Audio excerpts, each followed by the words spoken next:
Hey everyone, 24/7 here. Happy Valentine's Day, everyone. I hope everyone had a fun Valentine's Day today. I certainly didn't. But that's besides the point. I had to watch this show. This was something. Today, by the request of Zach. Thanks, Zach. St. Valentine's Day Massacre, in your house, 1999. This show took place on February 14th, Valentine's Day, 1999.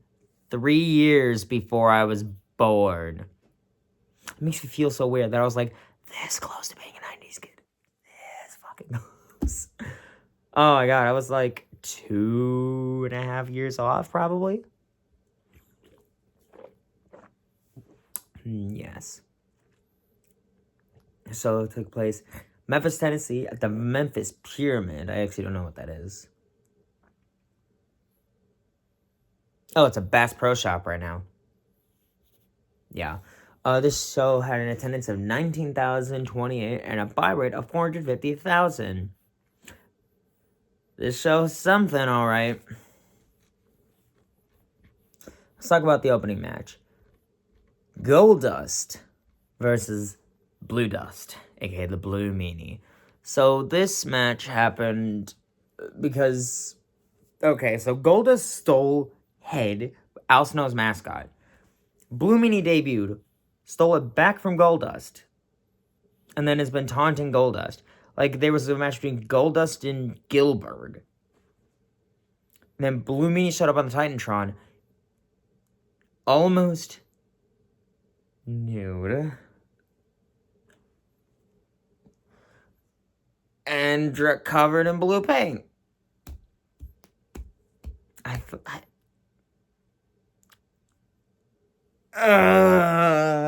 My brain hurts just thinking about it. This match is 3 minutes long. It was okay. There was some stuff in there. Goldust from the start was like, fuck you. You made me lose to Gilbert, you piece of shit. No, I'm kicking your ass. And he proceeded to do that for like 2 of the 3 minutes of this match. Goldust hit, his like, I don't know what the fuck it was called. I don't know what it was called. Curtain Call. I can never forget what the name of his other movies. All I remember is Shattered Dreams and shit. For obvious reasons. But yeah, I'll give the match a 1.5 stars. It was short. It was fine. It didn't waste his time. Goldust eventually did end up hitting Shattered Dreams, and the crowd was loving that. So, because that's the only thing that the 90s crowds cared about. Next, Bob Holly takes on Al Snow for the vacant Hardcore Championship because someone attacked Road Dogg, and Road Dogg had to vacate the Hardcore Championship. So Bob Holly, I didn't realize he was called Bob Holly here because I saw this match on the card and I'm like, oh, that'll be good. Because I remember this was the match. Well, we'll get to the part everyone remembers. But he was not called Hardcore Holly here. I remember he was called Hardcore Holly at WrestleMania, but not here. I think, Bob Holly won this match. I think he then turned into Hardcore Holly. Correct me if I'm wrong. Zach, please tell me for once. Please, I'm asking you. You never respond to my questions. I don't know why. Because, I respond to yours. So you're making my Valentine very upset. You're making the Wumpus upset. Now he's going to get cat hair all over your stuff, and it's your fault. But yeah, this was actually a pretty fun match. I love the hardcore matches. They are always really fun to me. I know they're not for everyone, but I love them. I love stupid car crash matches. That's kind of what our matches were. So, of course, I love this shit. Yeah, they brawled all around. Like, they just went through the back of this stuff. And hi, buddy. Yeah, they basically just kicked the shit out of each other for a good little bit. They went outside immediately. Just walked a little bit, hit something. Walked a little bit, hit something else. There was something with the phone. But the main stuff was outside. They went to right near the edge of I think it was the Memphis River. I'm almost positive it was the Memphis River. I could be wrong. No, it was the Mississippi River. Sorry. But yeah, there was a fucking beer cooler. There was a floor tile, a mop, A lot of dumb shit. They threw each other into the fucking Mississippi River. Just kept... God, and my, this is February. In Tennessee. It's like... Still cold. It's still... freezing, you know? Just... God, I don't even want to imagine how cold that must have been. Because I know we're more up north than Mississippi is. Tennessee is. But still, that was mid-February winter water. That's, as someone who lives right by a lake, I can tell you that shit's fucking cold. But yeah, Snow got out of the water. Holly chased him. God, fucking caught Al Snow in some chain fence. Wrapped him in it. Pinned him and won the hardcore championship. And then it takes like a whole 2 minutes for Holly to get back in the ring and be awarded the championship. I'll give the match 3 stars. This is really fun. Yeah, that was awesome. I love these hardcore matches. Yeah. Next. Ooh. Big Boss Man takes on Midian, who came to the ring with, a little jar. I don't even remember what was in the jar.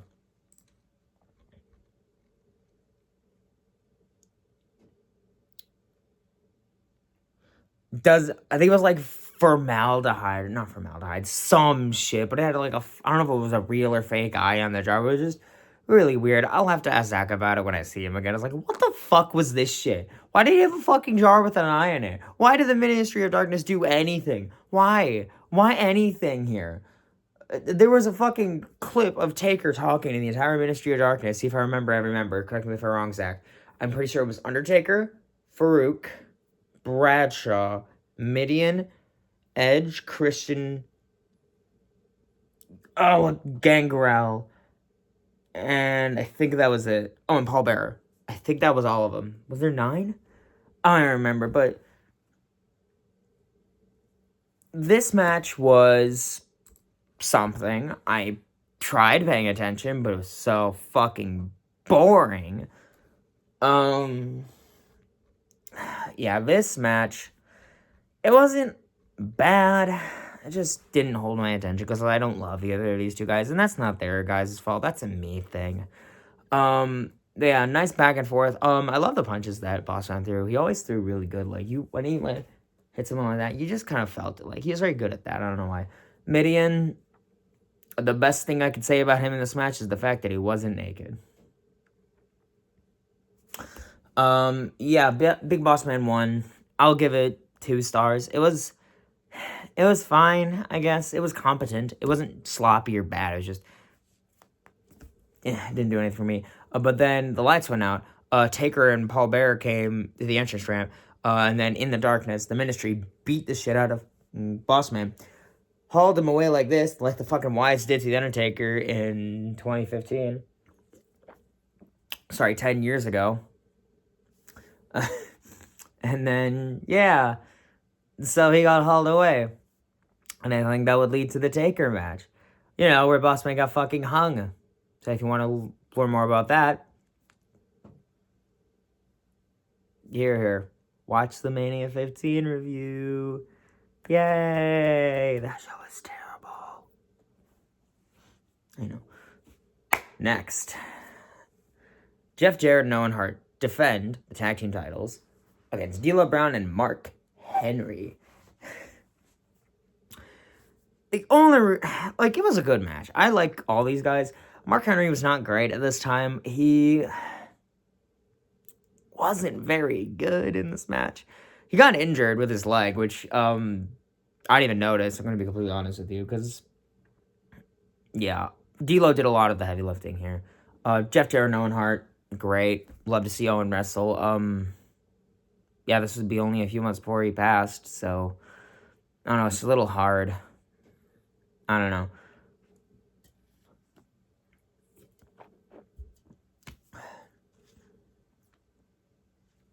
Yeah, it was a good match. I liked it. Good back and forth. I don't know. Just, it wasn't bad. It focused a little too much on Debris. Deborah, who was with Jeff Jarrett and Owen Hart, and Ivory, who was with D'Lo Brown and Mark Henry. Just a little too much focus on them. And then Ivory said before the match started that if fucking Deborah got involved, she would rip all her clothes.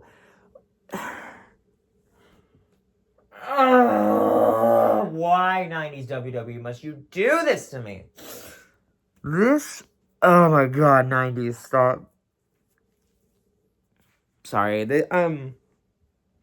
I've had my fill of 90s wrestling. I really hope I get a newer show. Please. That would be my dream. I want to watch a show that I don't have to feel uncomfortable while watching the whole time. Yeah. Eventually, D'Lo was so worried about Mark Henry not getting distracted. He was the one who got distracted. He was on the top rope. He was gonna, I think, hit like a leg drop on, who the fuck was it? Oh, I think it was Jarrett. Was it Jarrett or was it Owen? It was one of the two. But, Deborah came up. D'Lo got distracted. Ivory came out, was talking to,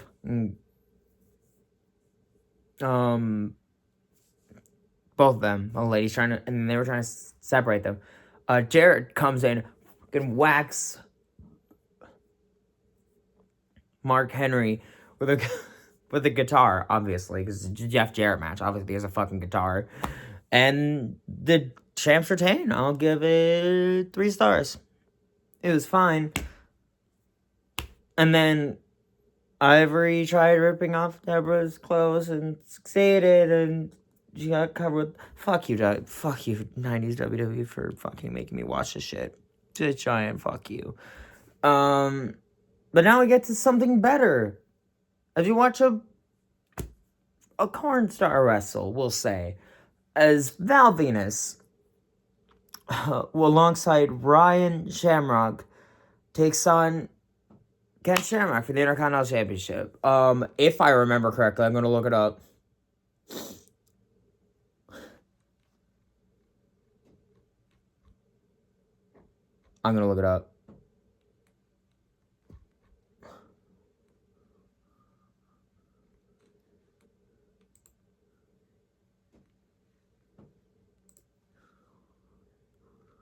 Wasn't she actually like Ken Shamrock's real life girlfriend and her wife? Or some shit? Correct me if I'm wrong, I do not remember.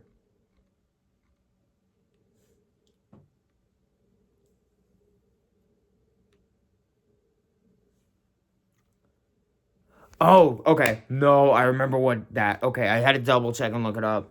Apparently, they were dating at the time. They weren't married or anything. It was just them two dating. So that made things weird. And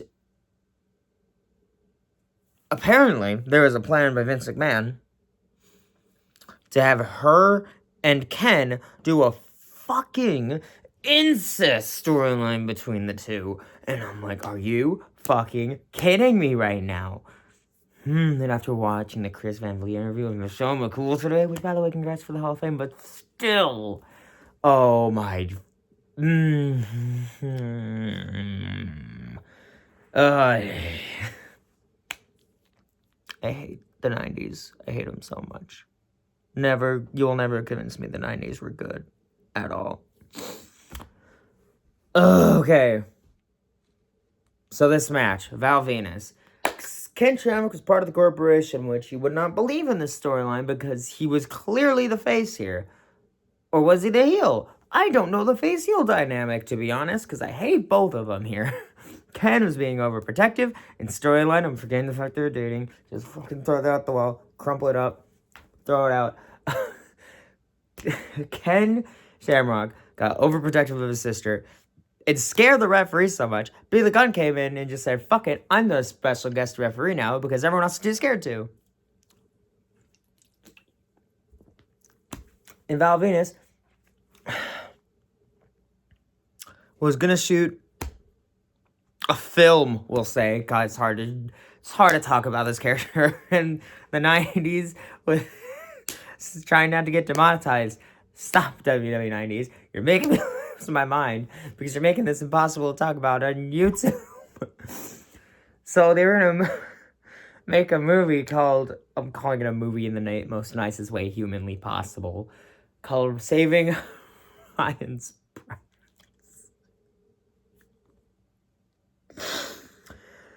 This match, despite my feelings about Val Venus as a human being, because he hates me existing for some reason, not me specifically, but you know what I mean.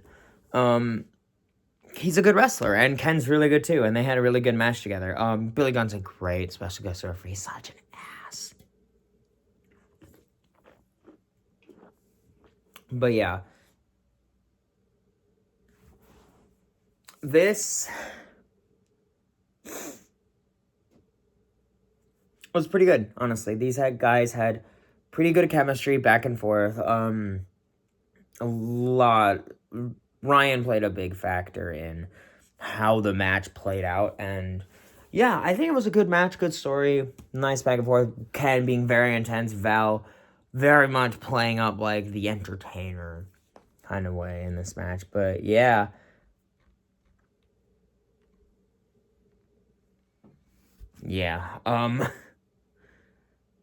Ken had the ankle lock, and I love his ankle lock because he looks so fucking intense while doing it, and I just love it. Venus managed the ropes with the help of Ryan. Shamrock fucking ran to her, screamed at her, and then she slapped him. He returned to the ring. Venus caught him in a roll-up. 1, 2, 3, quick count. Val Venus is the new Intercontinental Champion. I'll give it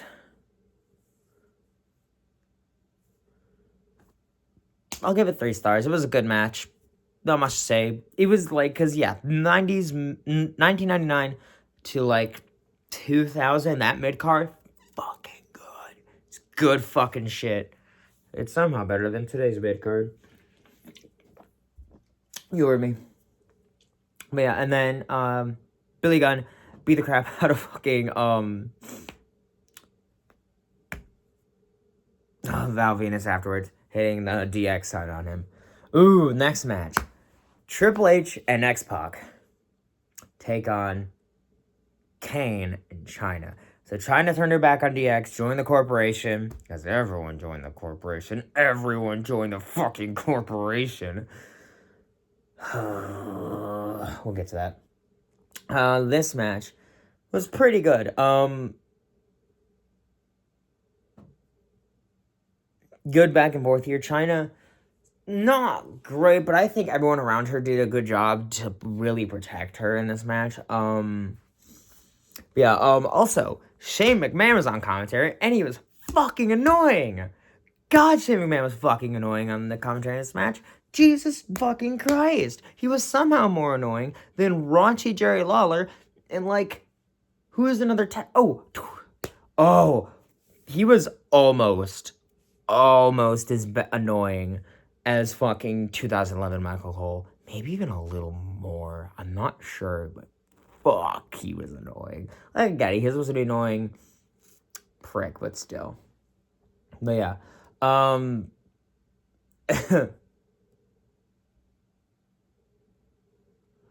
Yeah, there was just nice back and forth. Kane was still really strong and dominant at this point, so that really helped. Kane was taken out by Triple H, and Triple H also threw China down. He basically knocked both of them out of the ring. X-Pac hit a baseball slide on Kane. Kane then grabbed Triple H. He threw Triple H out of the ring, and the referee got knocked down. X-Pac was going to give a Bronco Buster to China, but Shane interfered, and then X-Pac said, "Fuck you." Like, this happened. The only reason Shane got involved was because earlier in the match, fucking Shane McMahon was getting beat up by X-Pac because Shane was an annoying little bitch. And then X-Pac and Shane, they ran to the back. Triple H thought he took out Kane. Like, he was going to hit the pedigree on China. Then Kane recovered. Big choke slam to Triple H. And then pull China over Triple H to win. I'm sure Triple H didn't mind getting pinned by his girlfriend at the time. 2.5 stars. It was a fine tag match. Didn't really grab me. Next, last man standing match for the World Wrestling Federation Championship. As Mankind defends against The Rock. So, Mankind came out with his Mick Foley theme, which I thought was weird. Didn't he won the title earlier in the month, by the way, on that Raw? He had, like, that Mankind theme, the iconic Mankind theme. Not the sad one, but the one after he won the title. Like, everyone remembers that. And then he had his, like, normal Mick Foley theme. I thought that was weird. I was like, why is Mankind coming out to Mick Foley's theme? It's so odd. So, yes, this match, there's a lot here. So, this match started from all the way back in 1998 at Survivor Series. They redid the screw job. You know, they redid the screw job. Rock had Mankind in the sharpshooter. Excuse me. Mick Foley didn't tap out. They gave the belt to The Rock. Rock turned heel. Had the belt for a little bit. Then the famous match on Raw where Mick Foley won the title from The Rock on that Raw. You know, the one Eric Bischoff told people on live TV that, oh, by the way, this is happening. You don't have to go watch that. We can watch this show. Dumbass. And then at the Royal Rumble, you know, that match happened.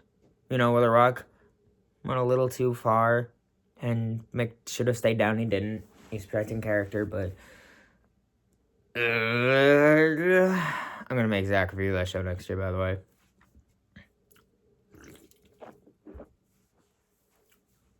But yeah, but The Rock technically didn't get Mick to say I quit. It was a speaker, because they basically broadcasted what Mick said on Sunday Night Heat beforehand. And they just played that over the loudspeaker. So that's how we get this match. Oh no, right, I forgot one thing. They played during the fucking halftime of Super Bowl 33 and the FG Arena match where The Rock fucking lost to Mankind. And a really fun match that if you haven't seen, go watch it. Yeah. Oh, man. But yeah, that's how you get to this match. It's a lot. Took a lot to get here. And honestly, of the three, there are 3 big matches against each other. So, well, I'm not even going to count the one because that was the end of a tournament. I don't count that as like a full match. I'm talking about of their rivalry specifically. So, Royal Rumble, Rock Bottom, and this match. I'd say this is the weakest one. And it's not bad. It's really fun, actually. One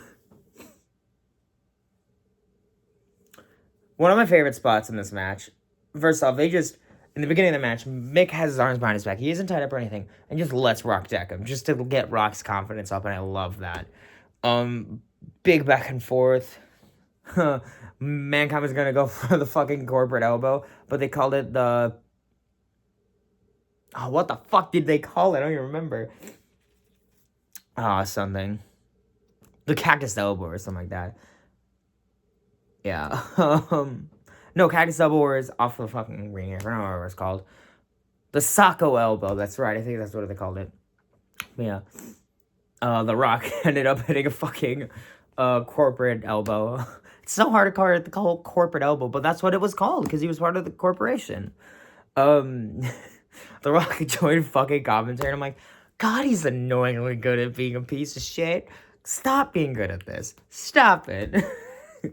You just can't help but love The Rock. You literally can't. It's almost impossible to hate The Rock. Yeah. But yeah, then the fucking Rock beat the shit out of Mankind. Mankind was on the ground. Rock fucking grabs a microphone and starts singing fucking Heartbreak Hotel. in his own version of with The Rock's catchphrases in it, which is fucking caught off the network. And WWE literally today uploaded this match onto their YouTube Vault channel. And they cut that out too, because it just goes to as soon as he finishes the song, he has the fucking mandible claw in his mouth. But they cut the fucking song. Why, I get it for copyright, but why would you do that? That's not fucking funny as shit. But yeah, these two, they just beat the crap out of each other. And then they each had a steel chair. Hit each other with it. Both were down for the 10 count. This is supposed to be a feud ender, by the way. Draw. The crowd were fucking mad. But yeah, Mick Foley retains. I'll give it 4.5 stars. This is a really fun match. I really like this match. It's still the weakest of their matches, but I still had a fun time. It was mainly because of The Rock. The Rock's so fucking funny in this match. He's just... Also, he's wearing his, like, baggy clothes while wrestling. I think it was because he had, like, pec surgery or something, so he had to cover up the scarring and stuff. He'd be running in time for Mania, because he'd be walking into Mania as champ. He won the title literally the next day on Raw in a ladder match. And, yeah. And finally, the main event. I'm going to try to end this before 30 minutes, so forgive me. This was... The match was only 7 minutes. I'd say a good 65-70% of this match took place at the outside, just them beating the shit out of each other.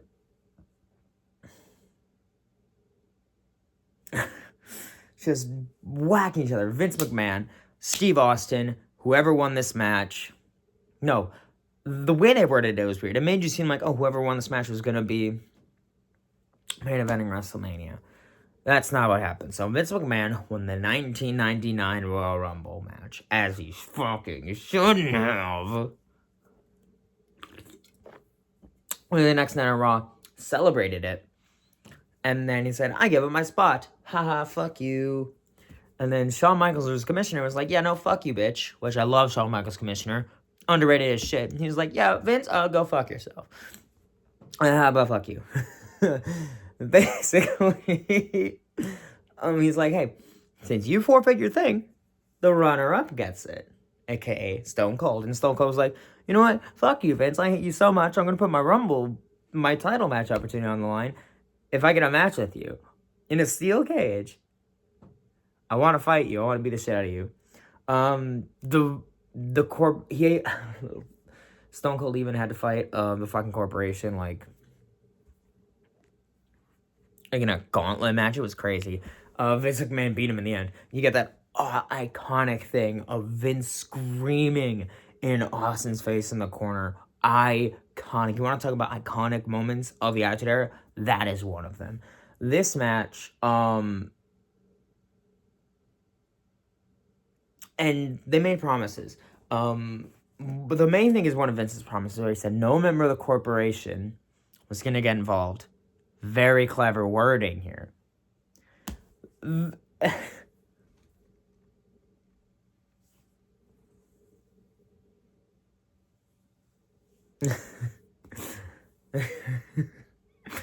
match didn't even start for like 20-something minutes. It felt like 20 minutes, but it was probably only like 10-something minutes.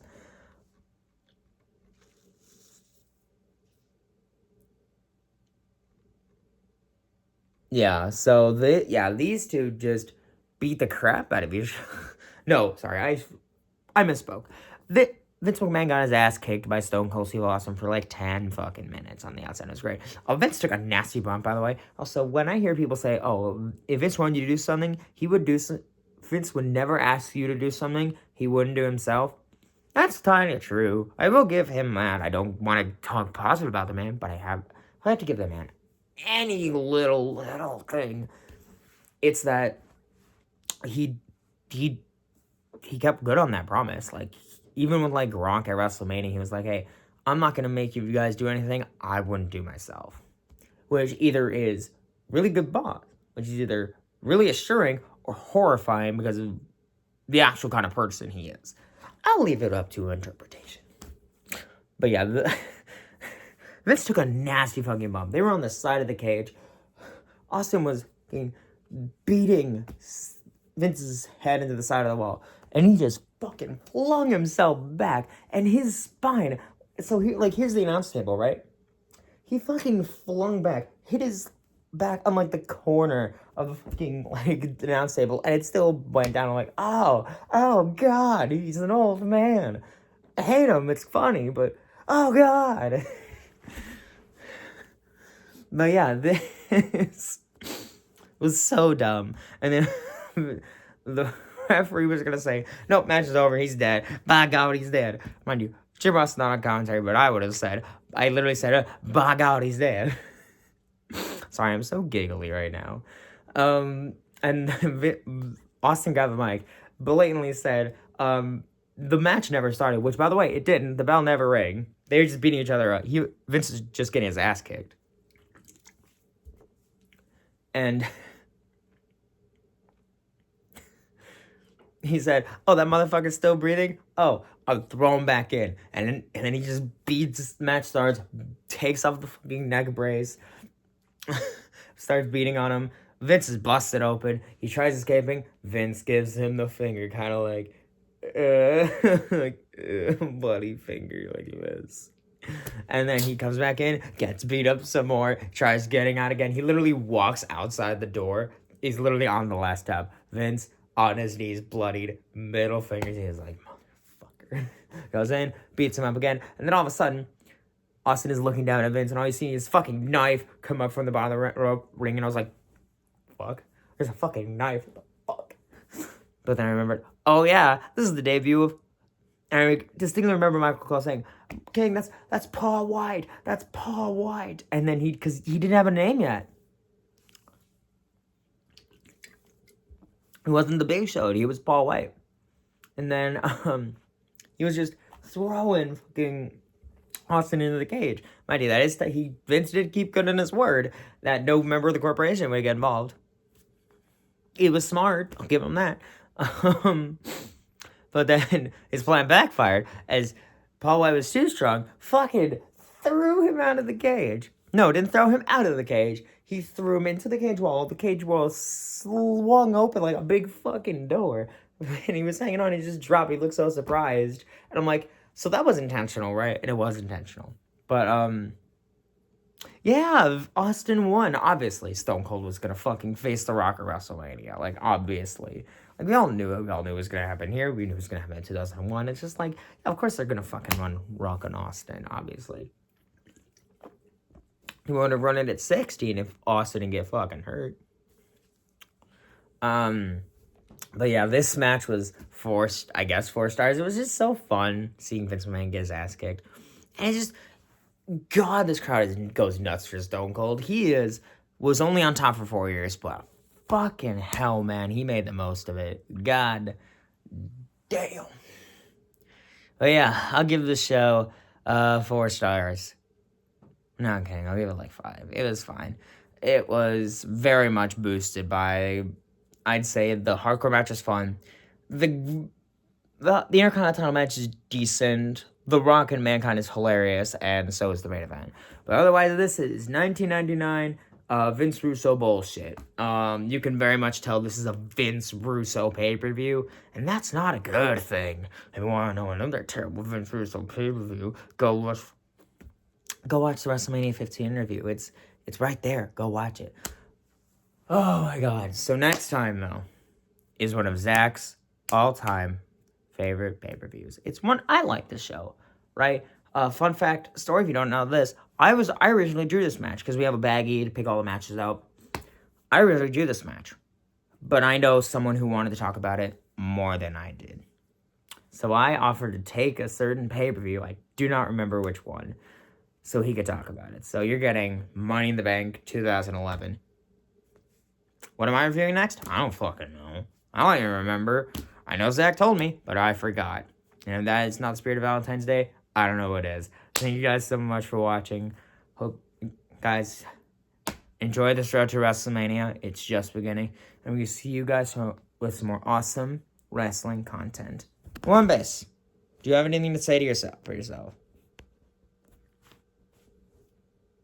Have a Valentine's Day one, Biss.